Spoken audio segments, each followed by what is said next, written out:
Breaking news, this just in, Fox News has obtained images showing the actual pages from the blood-soaked journal, which police say they found on the terror suspect Ahmed Khan Rahami.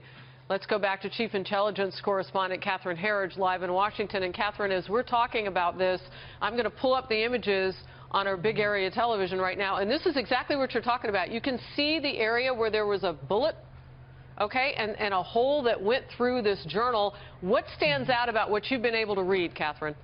Well, first of all, Fox News has obtained 8 of these images exclusively. One other news organization has one of the pages.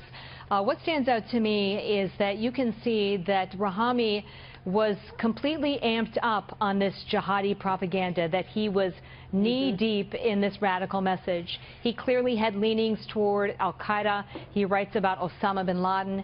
He writes about the American-born cleric Anwar al-Awlaki, who was really the godfather of this digital jihad. He even writes about Nidal Hasan, the army major who was responsible for the Fort Hood massacre. They're all related to al-Qaeda.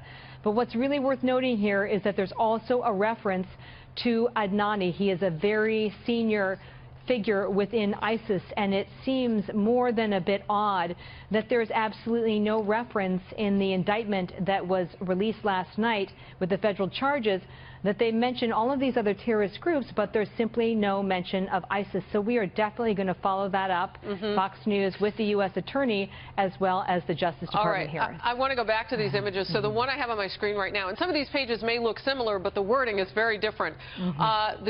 He has spoken the truth. Join us in our front, i.e. Yemen. Stay behind. And for Nidal Hasan, the Fort Hood shooter. I mean, he's got wording in here that speaks to the Fort Hood shooter, Osama bin Laden. We spoke about that before, but now we can see this in his actual handwriting. And there's, I mean, these blood-soaked pages, you can just see the words kind of filtering through. You see grateful shake. And in this one, you can't really read the words as well. But on one of them, it was a prayer, thanking God. Everything had to be done quietly. I had to get the license. And, oh, now this is interesting. He's writing down, and we won't know this until they really reveal, Catherine, more in the investigation. So are these the steps that he went through, or is he talking about some of the steps of the others? Because that's also in the journal, kind of giving props, if you will, to those other terrorists. Well, he clearly in the journal is talking about his mission and how he has sought authorization for his actions through the readings of these radical clerics. The other thing I would emphasize to folks is that we checked all of the quotes in that indictment with the pages you have just seen, and they match up 100%. It's absolutely authentic. Wow. We are covering the